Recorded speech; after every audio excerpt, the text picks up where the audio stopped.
یہ ہمارے اندر یہ مشہور ہے کہ جی بس بابے یہ کرامت دکھاتے ہیں تو ہم نے بس ایک دو واقعات یاد کیے ہوئے ہیں وہ سن لیتے ہیں اور یہ سمجھتے ہیں کہ یہ بس کرامت تک محدود ہے. نہیں، بلکہ اولیاء اللہ ان کے جو فرامین ہیں اگر ہم ان پر عمل پیرا ہو جائیں تو ہماری زندگیاں یکسر بدل جائیں بے شک اور ہمارے حالات بھی یکسر تبدیل ہو جائیں. تو آج ہم سیدی غوث اعظم رضی اللہ تعالیٰ عنہ آپ ایک مکان بنتا ہوا دیکھ رہے تھے تو میں عرض کرتا ہوں کہ جب آپ نے مکان بنتا ہوا دیکھا تو آپ نے کہا یہ مکان بنا تو کوئی رہا ہے لیکن موجیں کوئی اور مارے گا.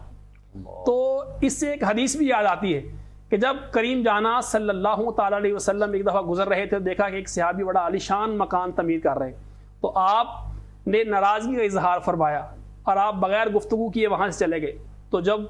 ان صحابی رضی اللہ عنہ کو خبر ہوئی کہ رسول اللہ صلی اللہ تعالی وسلم کا یہاں سے گزر ہوا ہے اور آپ نے ناراضگی کا اظہار فرمایا ہے، تو وہ صحابی رضی اللہ تعالیٰ عنہ اپنے گھر نہیں گئے بلکہ آپ نے وہ گدال لیا اور مکان کو گرا دیا. انہوں نے کہا کہ جب رسول اللہ صلی اللہ تعالی وسلم اس مکان بنانے میں راضی نہیں ہے، میں ہرگز بھی یہ نہیں کہنا چاہتا کہ ہمیں مکان نہیں بنانے چاہیے یا ہمیں عالیشان عمارات تعمیر نہیں کرنی چاہیے، نہیں، بلکہ جس بات میں اللہ اور رسول راضی ہوں ہمیں وہ عمل کرنے چاہیے. یعنی کہ اگر ہم مکان بنا رہے ہیں تو وہ بھی اللہ کے رسول کی رضا والا ہو، حلال کی کمائی سے ہو، اور اگر ہم کوئی چیز بنا رہے ہیں تو وہ بھی اللہ اور اس کے رسول کی رضا والا ہو. تو اسی طرح جو فرمودات، جو باتیں اپنے نانا سے سیدی غوث اعظم رضی اللہ تعالیٰ نے سیکھیں، کتب میں پڑھا، دیکھا، اپنے آباء و اجداد سے سیکھا، وہی بیان کر رہے ہیں. یعنی کہ دنیا سے بے رغبتی صرف ایک مکان ہی نہیں ہے بلکہ بہت ساری باتیں ہیں جس سے ہم یہ سیکھ سکتے ہیں کہ دنیا سے بے رغبت ہم نے کیسے ہونا ہے. تو آپ یہ فرماتے ہیں کہ اگر آپ نے اللہ سے لو لگانی ہے، اللہ سے جڑنا ہے، تو پھر آپ کو گویا ایسا اندھا ہونا پڑے گا کہ آپ کسی طرف بھی نہ دیکھیں. تو پھر آپ کو رب کی رضا بھی حاصل ہوگی اور رب کی معرفت بھی حاصل ہوگی. جی بالکل اسی طرح حضرت سیدنا شیخ عبد القادر جیلانی رحمۃ اللہ تعالی علیہ کے حوالے سے یہ بات ہو رہی ہے دنیا سے بے رغبت ہونا. تو یہاں میں تھوڑی سی وضاحت کرنا ضروری سمجھوں گا. دنیا سے بے رغبت ہونے کا مطلب یہ نہیں ہے کہ ہم جنگلوں میں نکل جائیں، ہم ایک دوسرے کا حال نہ پوچھیں، کچھ نہ کریں. دنیا سے بے رغبت ہونے کا مطلب سمجھ لیجئے کہ دنیا کہتے کس کو ہیں؟ ہر وہ چیز جو اللہ اور بندے کے درمیان حائل ہو جائے اس کو دنیا کہا جاتا ہے. ہر وہ چیز جو رکاوٹ بنے، ورنہ دنیا کمانا بہت ضروری ہے. اللہ نے بندہ مومن کو جب دعا سکھائی تو یہی سکھایا، ربنا آتنا فی الدنیا حسنہ وفی الآخرۃ حسنہ. اے اللہ ہمیں دنیا کی بھی اچھائیاں عطا فرما اور آخرت کی بھی اچھائیاں عطا فرما. اور اللہ فرماتا ہے لا تنس نصیبک من الدنیا، کہ دنیا کا حصہ لینا نہ بھولو. پیسے کمانا بہت اچھی بات ہے اور سارے معاملات کمانا کرنا بہت اچھی بات ہے. حضور صلی اللہ علیہ وآلہ وسلم نے فرمایا جو مالدار مومن ہے وہ غریب سے تگڑا ہے، کیونکہ وہ عبادت کے اندر زیادہ محنت کر سکتا ہے، وہ لوگوں کو قائل کر سکتا ہے. تو حضرت شیخ عبد القادر جیلانی رحمۃ اللہ تعالی علیہ کے فرامین کے حوالے سے بات ہو رہی ہے. قبلہ مفتی محمد اللہ دتا صدیقی صاحب آپ کی جانب بڑھتا ہوں. حضرت شیخ عبد القادر جیلانی فرماتے ہیں کہ اللہ کی عبادت اگر کرنی ہے تو دنیا اور آخرت میں اس عبادت کا عوض نہیں چاہنا، اس عبادت کے بدلے میں معاوضے کا مطالبہ نہیں کرنا. جو بندہ بغیر معاوضے کی طلب کے عبادت کرتا ہے در حقیقت وہی عبادت کرنے والا ہے. اس فرمان کی روشنی میں آپ کیا ارشاد فرماتے ہیں؟ بسم اللہ الرحمن الرحیم، الحمدللہ والصلاۃ والسلام علی رسول اللہ. بہت شکریہ قبلہ مفتی صاحب، آپ نے انتہائی اہمیت کے حامل عنوان پر اس پروگرام کو ترتیب دیا ہے. آپ کے اور آپ کے تمام رفقا، پوری ٹیم اس کاوش پر مبارکباد کی مستحق ہے کہ آپ کی وساطت سے اللہ تبارک و تعالیٰ کے اولیاء کی مہکتی ہوئی خوشبو ناظرین کے قلوب و اذہان کو منور و معطر فرما کر رہی ہے. اللہ تبارک و تعالیٰ آپ کو، آپ کی پوری ٹیم اور ناظرین کو اپنے بندوں کی اس مہکتی خوشبو اور ان کی یادوں اور ان کے تذکروں سے مہکنے کی توفیق عطا فرمائے. آمین. آج چونکہ ہمارے اس نشست کا عنوان ملفوظات و فرمودات حضرت غوث اعظم رضی اللہ تعالی عنہ ہے، اور قبلہ مفتی صاحب آپ نے جو فرمان حضور غوث الورا رضی اللہ تعالی عنہ بیان کیا ہے، اس کے حوالے سے میں چند باتیں جو ہیں وہ کہوں گا کہ اللہ تبارک و تعالیٰ کے جو بندے ہیں ان کے فرمودات یا ان کے جو ملفوظات ہیں، ان کے فرامین جو ہیں، وہ حقیقت کے اندر ان اللہ تبارک و تعالیٰ کے بندوں کی زندگی کا نچوڑ ہوا کرتے ہیں، اور انہی ملفوظات و فرمودات سے ان کی زندگی کا کردار، ان کے افعال، ان کے افکار اور ان کے اخلاق جھلک رہے ہوتے ہیں۔ جس طرح یہ پہلا آپ نے فرمان عالی شان آج کے نشست میں بیان کیا ہے اور کہا ہے، اور کہ حضور سیدنا غوث اعظم رضی اللہ تعالی عنہ فرماتے ہیں کہ بندے کو اللہ تبارک و تعالیٰ کی عبادت اس طرح کرنی چاہیے کہ جس طرح اور بغیر کسی عوض کے، بغیر کسی بدلے کے بندے کو اللہ تبارک و تعالیٰ کی عبادت کرنی چاہیے، اور بغیر کسی مقام اور بغیر کسی مرتبے اور بغیر کسی دلی خواہش کے اللہ تبارک و تعالیٰ کی خوشنودی اور اس کی رضا حاصل کرنے کے لیے انسان کو جو ہے وہ اللہ تبارک و تعالیٰ کی عبادت کرنی چاہیے۔ یہ فرمان عالی شان در حقیقت انسان کو جہنم کی پستیوں سے نکال کر فردوس اعلیٰ کی عروج تک لے جاتا ہے۔ بے شک۔ اور یہ فرمان عالی شان حضور سیدنا غوث اعظم رضی اللہ تعالی عنہ کا یہ حقیقت کے اندر اللہ تبارک و تعالیٰ کے بندوں کا ایک وصف ہے، جو وصف لا خوف علیہم ولا ھم یحزنون ہے۔ سبحان اللہ۔ اور لا خوف علیہم ولا ھم یحزنون سورہ یونس کی آیت مبارکہ ہے نا، الا ان اولیاء اللہ لا خوف علیہم ولا ھم یحزنون۔ تو بعض مفسرین نے یہ اس آیت مبارکہ کی تفسیر کرتے ہوئے یہ کہا ہے کہ اللہ تبارک و تعالیٰ کے بندے وہ ہوا کرتے ہیں کہ جن کو ماضی یا حال کے اندر کسی چیز کے، کسی پسندیدہ چیز کے چھوٹ جانے کا کوئی خوف نہ ہو، بے شک،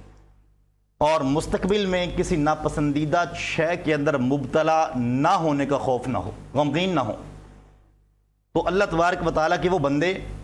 جب اللہ تبارک و تعالیٰ کی رضا و خوشنودی کے لیے اپنی زندگی کے اعمال، اپنی زندگی کے معمولات کرتے ہیں، تو پھر اللہ تبارک و تعالیٰ ان بندوں کو ایسے ہی نوازتا ہے کہ جس طرح حضور سیدنا غوث اعظم رضی اللہ تعالیٰ عنہ ہیں۔ کیونکہ جو بندہ اللہ تبارک و تعالیٰ کی رضا کی خاطر اعمال کرتا ہے تو ان کے اعمال، ان کی عبادت، ان کی ریاضت کسی بدلے یا خواہشات نفسانی کے لیے نہیں ہوتی، بلکہ اللہ تبارک و تعالیٰ کی رضا کی خاطر ہوتی ہے۔ اور اگر اس کا برعکس ہو اور انسان اللہ تبارک و تعالیٰ کی رضا کو چھوڑ کر جو ہے اپنی زندگی کے معمولات یا عبادت جو ہے کسی نفسانی خواہش کے بدلے میں کرے یا کسی دنیاوی جاہ و مرتبے کے بدلے کرے، تو پھر اس حوالے سے احادیث مبارکہ میں بندے کے لیے وعید کتنی سخت آئی ہے اس پر بھی نظر ڈالنی چاہیے کہ اگر بندہ جو ہے وہ اللہ تبارک و تعالیٰ کی رضا حاصل کرنے کے لیے عبادت یا معمولات یا اعمال نہ کرے اور اپنی خواہشات کو سامنے رکھتا ہوا انسان اعمال کرے، تو پھر حدیث مسلم ہے، حضرت ابو ہریرہ رضی اللہ تعالی عنہ اس کے راوی ہیں، حضور نبی اکرم نور مجسم شفیع معظم سرور کائنات مغفر موجودات صلی اللہ علیہ وآلہ وسلم آپ کی بارگاہ میں سوال کیا گیا، یا رسول اللہ صلی اللہ علیہ وسلم کہ سب سے پہلے فیصلہ کن لوگوں کا ہوگا؟ تو حضور نبی اکرم صلی اللہ علیہ وآلہ وسلم نے فرمایا کہ بندوں میں سے اللہ تبارک و تعالیٰ جن کے فیصلے فرمائے گا، اور ان فیصلوں میں سب سے پہلا فیصلہ جس کے بارے میں فرمایا گیا، حضور نبی اکرم صلی اللہ علیہ وسلم نے فرمایا کہ وہ بندہ شہید ہے، کہ شہید جب کل قیامت کے دن رب ذوالجلال کی بارگاہ میں پیش ہوگا تو اللہ تبارک و تعالیٰ اس شہید سے فرمائے گا، اسے پہلے تو اپنی جو ہے وہ نعمتوں کا تعارف کروائے گا۔ جب وہ بندہ اللہ تبارک و تعالیٰ کی نعمتوں کی معرفت حاصل کر لے گا تو پھر رب تعالیٰ اس شہید سے پوچھے گا کہ بتا تو نے میرے لیے دنیا میں کیا کیا ہے، تو وہ بندہ کہے گا یا الہ العالمین، میں نے تیری رضا کی خاطر زندگی گزاری ہے اور تیری رضا کے لیے میں جو ہے وہ لڑا ہوں اور قتال کیا ہے، اور تیری رضا کی خاطر ہی میں اپنی جان سے گزر گیا ہوں اور میں نے تیری راہ میں اپنی جان دے دی ہے۔ تو اللہ تبارک و تعالیٰ فرمائے گا اے شہید، اے بندے، تو نے تو شہادت کا مرتبہ اس وجہ سے حاصل کیا یا اس لیے حاصل کیا کہ تیری نیت یہ تھی کہ لوگ تجھے شہید کہیں، کہ لوگ رہتی دنیا تک تیرا جو ہے وہ نام کے ساتھ ٹائٹل شہید کا لگا دیں۔ تو اے بندے، تیرے نام کے ساتھ شہید کا ٹائٹل لگ گیا، لوگوں نے تجھے شہید کہہ دیا، اب میری بارگاہ سے تو کیا چاہتا ہے؟ تو اس بندے کو اللہ تبارک و تعالیٰ فرمائے گا فرشتوں سے کہ فرشتوں اس بندے کو پکڑو اور گھسیٹ کر جہنم میں لے جاؤ۔ یعنی کہ آپ کی گفتگو سے پوائنٹ یہ نکل رہا ہے کہ اس نے شہادت اس لیے حاصل کی کہ اسے شہید کہا جائے، یعنی کہ اس نے ایک عوض چاہا تھا، اسے کہہ دیا گیا اور اللہ نے کہا تیرا اب آخرت میں ایسا کوئی نہیں کیونکہ تو نے دکھلاوے کے لیے عمل کیا تھا۔ جی بے شک۔ اب وہ شہید فرشتوں سے حکم ہوگا کہ اے فرشتوں اس بندے کو پکڑو اور گھسیٹ کر جہنم میں لے جاؤ۔ اس کے بعد پھر اللہ تو حضور نبی اکرم صلی اللہ علیہ وسلم نے فرمایا کہ دوسرے نمبر پر وہ بندہ ہے کہ جو دنیا کے اندر اس نے زندگی گزاری اور علم دین حاصل کیا، علم حاصل کیا، اور اس علم کو اپنے نفع دنیاوی نفع کے لیے استعمال کیا ہو۔ کل قیامت کے دن اس عالم کو لایا جائے گا، وہ عالم جب رب ذوالجلال کی بارگاہ میں حاضر ہوگا تو اللہ تبارک و تعالیٰ فرمائے گا کہ اے بندے، تجھے میں نے علم جیسی نعمت سے نوازا، اور وہ علم کہ جو انسان کو گری ہوئی پستیوں سے نکال کر اوج ثریا تک لے جاتا ہے، تجھے وہ مرتبہ و مقام میں نے عطا کیا، بتا تو نے میرے لیے کیا کیا۔ اور اللہ تبارک و تعالیٰ نے اس بندے کو اپنی نعمتوں کا تعارف کروایا۔ جب اسے اللہ تبارک و تعالیٰ کی نعمتوں کی معرفت حاصل ہو گئی تو پھر اللہ تبارک و تعالیٰ نے فرمایا، اب اللہ تبارک و تعالیٰ فرمائے گا کہ اے بندے بتا تو صحیح، تو نے دنیا میں رہتے ہوئے میرے لیے کیا کیا ہے؟ حالانکہ میں نے تجھے وہ علم عطا کیا کہ جو علم جو ہے انسان اور باقی تمام مخلوقات میں انسان کو ممتاز کرتا ہے، وہ تجھے مرتبہ اور وہ عہدہ علم کے ذریعے سے دیا۔ بتا تو صحیح کہ تو نے اس علم کے ساتھ جو ہے معاملہ کیا اور میرے لیے تو نے کیا کیا دنیا کے اندر؟ وہ بندہ کہے گا یا الہ العالمین، میں نے تیری رضا کی خاطر علم سیکھا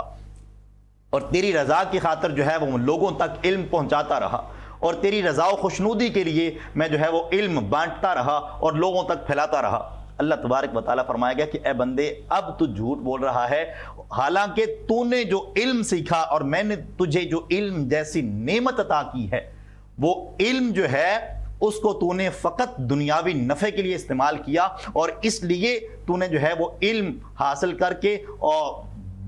بڑا بنتا رہا کہ لوگ تجھے عالم کہیں۔ تو اے بندے، تو نے میری رضا کی خاطر تو علم حاصل نہیں کیا تھا، میری رضا کی خاطر تو علم کی اشاعت نہیں کرتا رہا۔ جی بالکل اسی طرح قبلہ آپ کی بات اور آپ کا پیغام ناظرین تک پہنچ گیا، وہ یہ حضرت شیخ عبدالقادر جیلانی رحمۃ اللہ تعالی علیہ کے فرمان کی روشنی میں کہ کوئی بھی بندہ کام کرے، علم سیکھے سکھائے، دین پڑھے پڑھائے، سخاوت کرے، شہادت کے درجے کو پائے، اگر تو وہ اللہ کی رضا کے لیے نہیں ہے تو وہ اس کے منہ پر مار دی جائے گی، اور اگر وہ اللہ کی رضا کے لیے ہے تو وہ قربانی دینے والا، وہ کام کرنے والا معاوضے کی طرف نہیں رکھے گا۔ ناظرین، حضرت شیخ عبدالقادر جیلانی رحمۃ اللہ تعالی علیہ کے فرامین کے حوالے سے گفتگو کا سلسلہ جو ہے جاری ہے۔ یہاں پر وقت ہوا ایک بریک کا، ملتے ہیں اس مختصر سی بریک کے بعد۔